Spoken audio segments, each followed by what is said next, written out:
Welcome to e-commerce Talk with WebBee, where we sit down with e-commerce founders and uncover the real stories behind the brands they are building. Today's guest is someone who has lived across the country as an army kid, worked with some of the biggest global brands in e-commerce and digital marketing, and then decided to solve a problem that has been bothering her for years. Why is regional Indian food so underrepresented in a country of 26 states and hundreds of distinct cuisines? She didn't just complain about it, she built a brand around it. She is the founder of Home Kouzina, a homemade masala brand rooted in family recipes, bringing the rarest regional spice blends from across India to your kitchen. No additives, no preservatives, just real food, the way it was always meant to be made.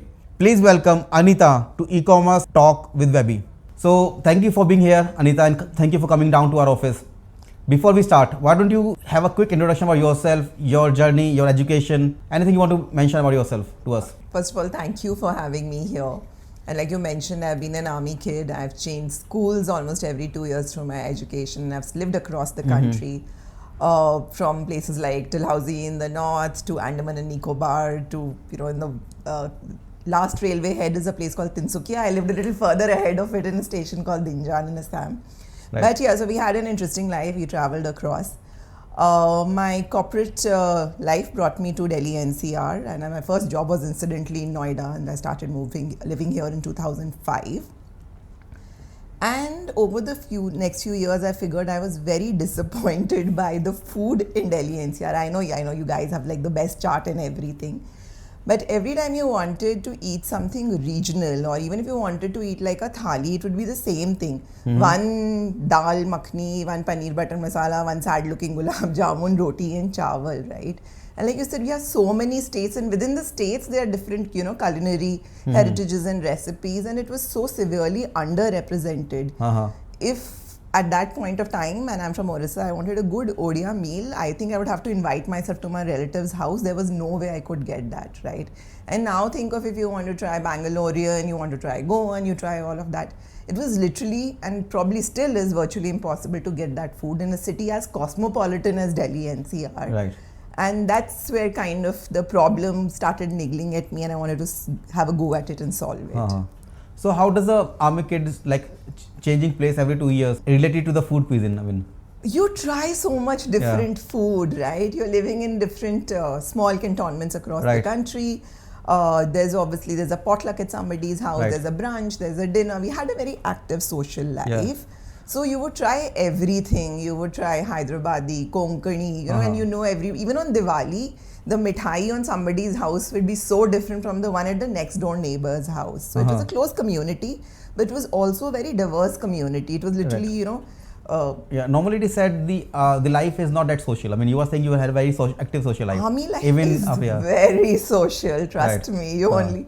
I think army kids grow up with a very strong social sense and community and network. You obviously stay friends across the years that you work with, and across the years that you live with. But also it's like you talk to somebody, you're like, are you a Fauji kid? Yeah, and then the network automatically builds, right? So it's a very, very strongly knit community. Yeah, that's true. And tell me about some of the favorite food you've tried all through your years, like from your childhood. I think, so my maths teacher, who was also an army wife, so Mrs. Kulkarni, her modaks for Diwali were like amazing. I had a friend who was from Kerala, and the biryani at her house used to be epic, and we had people who were making coconut laddus, rasgullas, all of that. I think I'm a huge foodie. I loved all of it, but all of it was so diverse. It was so different. It was just amazing trying all of it. And that is reflected in the brands you have at the moment. That's what I think your niche is, right? It's not something like North Indian sort of spices or South Indian. You cover the entire India. We like to call ourselves as India's first truly national spice brand. And like you said, we do everything, right? We have a Kashmiri korma, we have a Travancore sambar powder, we have a dabeli, we have Indori jeera one, we have kosha mangsho. So it's diverse in all that we offer, right? There's Goan, which has like 5-6 products, Maharashtrian, all of that, and we're building off that. We really want to represent all the great food and the ingredients and the masalas that exist in Indian kitchens across the country, and that's what Home Kouzina is. Do you want to actually learn to fail? I want to learn how to fail, and it took me a while to learn how to fail. What does it look like? Like, what is how do we So here's the learn thing. to fail? Yeah. Okay, so here it is, right? And all of us 90s kids, maybe you're a bit younger.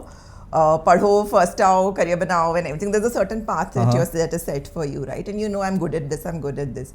The first time that you're not good at something, and then as an entrepreneur, ऐसी बहुत सी चीजें आएंगी जो आप, you will not be the best at it, you will fail in the first time. Like Home Kouzina, and I'll come to that. This is version 2 of Home Kouzina that we started with, right? So if you're good at everything, you don't know how to react when you're bad at something. You're like, chhod do. Because the first reaction is, I'm not the best at it, let me not do it, right? But two, number one, learn to ask for help, and number two, not judge yourself too harshly. Give yourself second chances. Right. So I feel you need to learn how to lose a little bit. How does it look like? Maybe in your life or someone else's life? For me, yeah. So I'll tell you, when we started Home Kouzina, we started this as an aggregator place for marketplaces. I was coming with this diverse experience in social media, marketing, digital. I thought I knew it all. I'd worked in the food industry with some of the largest brands. So we started as an aggregator. On paper, the plan was great, everything. And then we ran into so many operational challenges, right? And I thought I had a good problem, right? Where is the good regional Indian cuisine going to come from? We are going to source it from home chefs, and we're going to give it to people across the country. But we really struggled with last mile delivery. Maybe it was a little bit before our time. So when we had to shut down that version, I was like, I'm going to go make my resume, go back to what I'm good at. I will earn a steady salary. But at that point, you know, having conversations with friends and having colleagues, are like, but you know what, you still haven't solved the problem. The question is right. The question that food is underrepresented across is correct. Maybe you were looking at the wrong answer. Right. And that's when we kind of pivoted into the right answers, probably to actually find the masala dabbas from across India and then make that available to people versus the actual So what did you learn? I mean, asking the right question, getting the right answer, like what is the learning you would want to advise? The learning is that... And how do we inculcate that learning, like in our own life? I think there's this phrase I read somewhere at that point. It said, strong opinions loosely held. Okay. So I had a very strong opinion about the fact that the food here was very disappointing, or the food across India was very disappointing, strong opinion. But I had to be loose about the answer that I had, right? You've always been right about the answers, and you suddenly realize maybe the answer is not right. How easily do you let go of it? Yeah. Find something else. Your problem statement is correct. Maybe the answer, but so you have to have a strong opinion. So what did you let go? But also let it go. I let go of the entire model of the aggregator piece, shut it down. Yeah, I think it's very important. For example, I am also a tech founder, and I like to like to do code. I mean, I've started doing it after such a long time, but still, you may be the best of it, but this is not what the business wants. Business want you showing up as a leader, you showing up new ideas. So for us, it was like and you had to decide what to focus on, right? So then, which is why we broke it down into phases. Okay, first step is sourcing these recipes, finding the ingredients, learning a lot about sourcing and the processes. So that took us about the first few years. First year was mostly that. Right. Growing on Shopify, testing consumers, and there was. I used to call almost every third, fourth consumer. Why did you buy this? You had an abandoned checkout. Why did you do all of them? Trying to find out, right? What did you like? What did you not like? Learning a lot of that, talking personally to consumers, handling customer queries. And also when you're very small, people don't trust you. They really do want to talk to someone. So I had to put myself out there. And so once we knew that we had a strong product, which had a strong demand, is when we started growing. So then it was like you're trying to put yourself on marketplaces, quick commerce, B2B. It's then the pipeline starts coming, and I realized if as a founder I had been stuck to कि नहीं digital तो मैं ही करूँगी, I would have not had the time or the mind space to look at all these other avenues which also need as much and probably more attention. Right, and also mentioned regarding, I mean, you also mentioned what is the biggest challenge, opportunity. You mentioned like having people to try new things. If you can say. So see, when you're talking masalas, masalas is a very boring category if you look at boring, it. I mean, it is spices, huh? नहीं, fashion पे people are excited, कुछ नया है, celebrities आ रहे हैं, fashion week हो रहा है, sports is exciting. Is there, there's no innovation, ऐसा कुछ है क्या? नहीं, masala is, masala, right? And it's been a legacy brand market for a very, very long time. So it's like wahi asli masala and everything, right? So people get away with, people have not thought, there's not much thought. Maybe the marketing around it is also like to make it, purposefully make it boring. No. So people stick to the legacy. No, I think it's interesting. it's a boring category. मतलब कोई सुबह उठ के नहीं बोलता आज मेरे नए मसाले आएंगे. You say I get a new shirt today, I get new running shoes today. But I eat good food today. But it's a very high involvement category. कि खाना अच्छा है या नहीं will set your mood for the day, right? जिसने खाया, जिसने बनाया, so it will set. So it's high involvement that way, but it's not very high exciting at the time of purchase. So for us, and we know our products are good, they are really good, and you have to try them once because we know our repeat rate is nearing close to 30%, right, for a small brand. So we just want, for us the biggest challenge is to get that first chance to कि अपने मसाले के डब्बे में आप हमें थोड़ी सी जगह first time you have to give it to us, and then we know that we are going to win you over because we are very confident of our quality, we are very confident of the taste that we do. We also know that there are not many people who are doing so much of a breadth and depth as we are doing, right? So that's the one challenge that we focus on. And how do you generally tackle it? So getting people through, so we want to be where the consumer is. Obviously we started with our own .com because that was a learning phrase. But across the current convenience economy, so we are now on quick commerce platforms, we are on Swiggy, Instamart, we are on Blinkit, we are of course on regular marketplaces. There's Amazon, there is Flipkart, and one partnership we're very proud of is there's a brand called First Club in Bangalore. So they have a list of, they are quick commerce, but they have a list of 300 or so ingredients which are banned.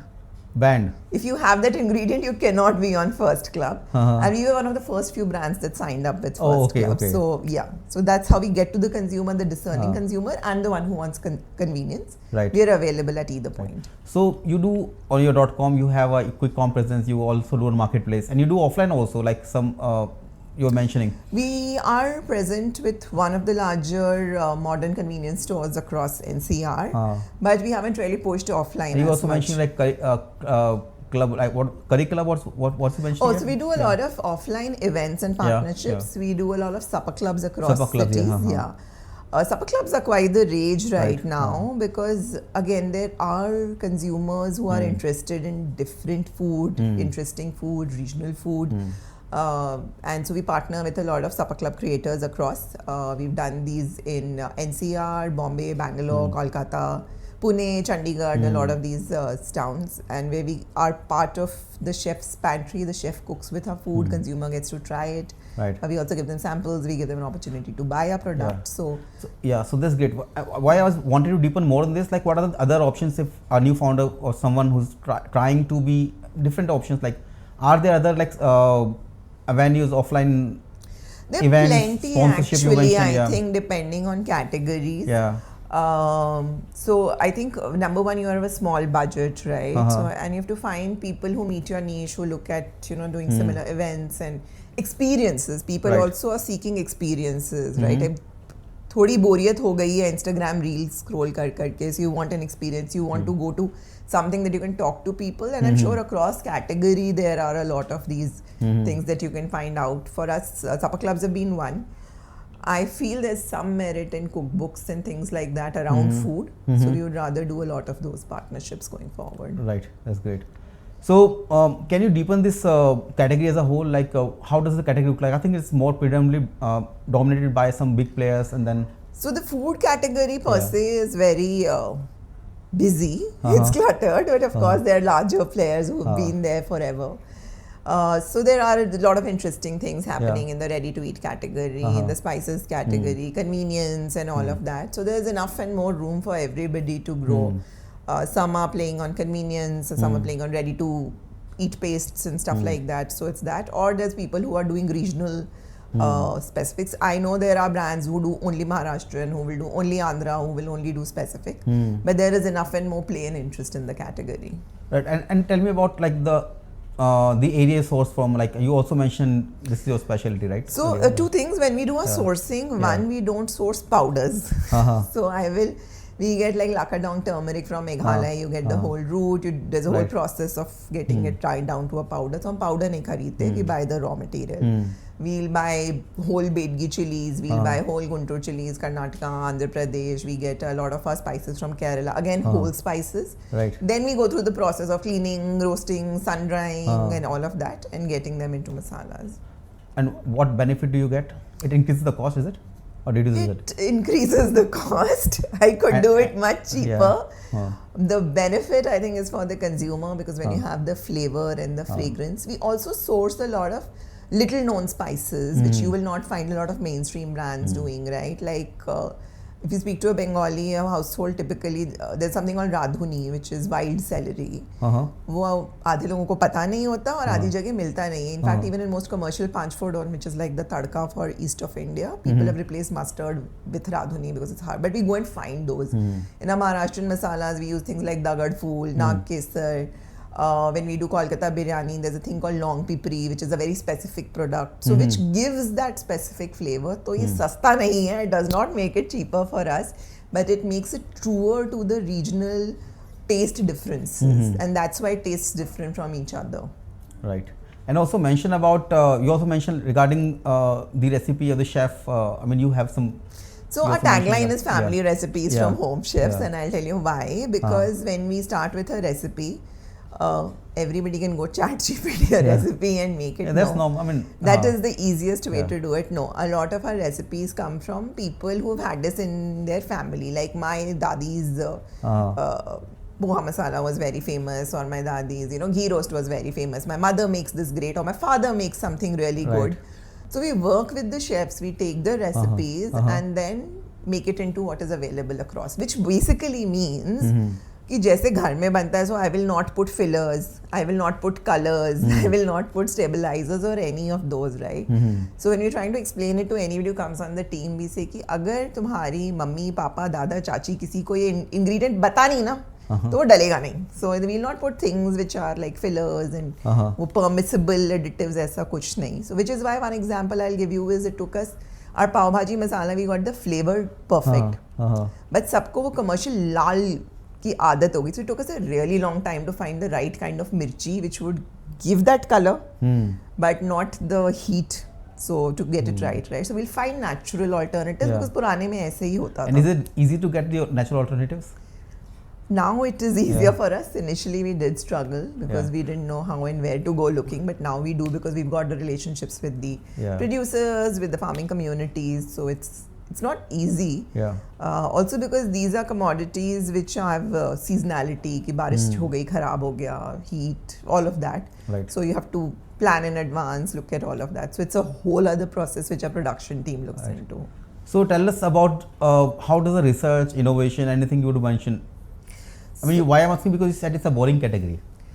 For a customer, it's boring. For me, it is very exciting. It's my life's work now. So it's not as boring. For the consumers, it's not. What is innovation here? Like, what is new? You mentioned like I think, recipe. See, there are two ways you can do. You can make it what do you call, like ready-made pastes, etc. and all of that. For us, innovation is actually taking something which has been there in your traditional masala dabbas and making it commercially available to cooks and consumers across the country. And that also takes innovation, because how do you maintain the flavor, how do you maintain the taste, the colors without compromising by adding shortcuts. So I think that takes a lot of innovation and attention from us. And it involves research also, is it? Sourcing research and whatever? A lot of it, even from the, and I'll also tell you, India mein recipe, unlike Europe and all, ऐसे नहीं होता 2 tablespoons of this. थोड़ी सी इलायची डाल दो, थोड़ा सा जब खुशबू आएगी, then you do it, right? So it's not very specific.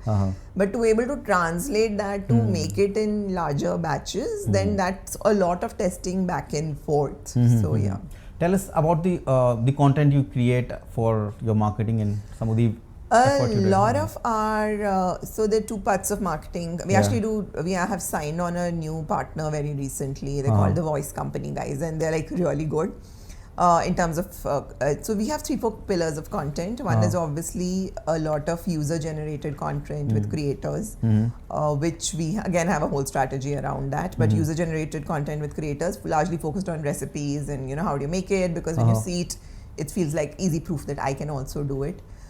We do have some amount, and then we focus on a lot of food history, educating people about food. My product is not on that content. You will not see the product. We'll probably see the brand somewhere because it's a watermark thing.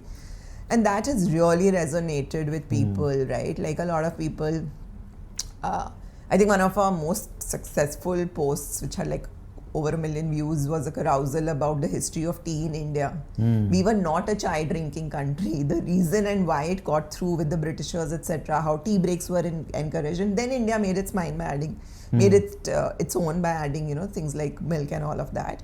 So those food history posts do really, really well with us. And we do want to, you know, educate people on all of this. So that works for us. And the third pillar is, of course, a lot of founder-led content, which you will see me talking. Great.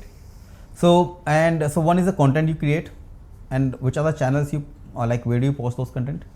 Mostly on our meta platforms, that's Instagram and Facebook. And then we have a YouTube channel where you can find long format of recipes. Right, great. And how does your marketing or sales look like or typical day-to-day marketing activities? What do you do? Day-to-day or weekly or? I think a lot of it goes on just the digital platforms. But we do events and pop-ups at least 1 or 2 a quarter. So that's where you'll find us offline. Great. We have not done pop-ups, very many of them. In fact, we've done only one, and that too at the Meta office. But we're trying to get into that space too. And how does the future of this industry looks like to you? Is it exciting? I think it's definitely exciting. It's kind of reaching a tipping point, because with Q-commerce, people are willing to try a lot of new stuff, right? And at the same time, there has been social media which has fed this curiosity of kuch naya try karte hain. Have you heard about this? You know, a lot of regional dishes getting rediscovered. I think thecha had a moment. Everybody was making thecha something, right? So there is a lot of curiosity which is getting fed into it. So I feel it's going to be exciting, and if a brand finds the right window in, it's great. Great. And tell us about your future plans. Like you call Home Kouzina your India's first truly national spice brand by product offering. How do you want to bring this claim to a next level? Like, what's I think we are very national by our portfolio. We also want to be truly national by distribution and access. Right. So that's going to be the next part of the journey, as we make it very, very easy for consumers to find us. Like, and is it more like distribution over tier 1, tier 2? Like what? We are still a very largely tier 1 brand, and we'll continue to obviously build on tier 2 with. And I don't like the word tier 1, tier 2. Large cities, smaller cities. Who decided they are in tiers, right? So why do you don't like it? I mean, people do this classification every now and then. It feels a little putting down. I come from I like to say I come from a very small town in Orissa. I'm not even from Bhubaneswar. I'm from Anugul. Even smaller place called Atmalek. I would be like tier 5 in your list, right? But so it's not my list. In the general list. I know it's not yours. And like, so it's smaller towns, etc. And some of these smaller towns have a lot of spending capacity. Right. They are people who are genuinely wanting access to something interesting and innovative. So that's so. Of course, we want to grow our markets. Yes, we've been concentrated largely on metros. Mostly, I feel, because that's how your meta ad distribution works, right? It goes towards the tier 1 cities, or so-called first. But so that's where we are. And then exports, if we get all our clearances and everything in time, yes, please, because there's enough Indian diaspora outside of the country that should get a taste of this versus packing the suitcases of masalas and taking. Right, great. And I mean, this space is actually has a lot of legacy large players. I mean, any challenges you find it competing with them?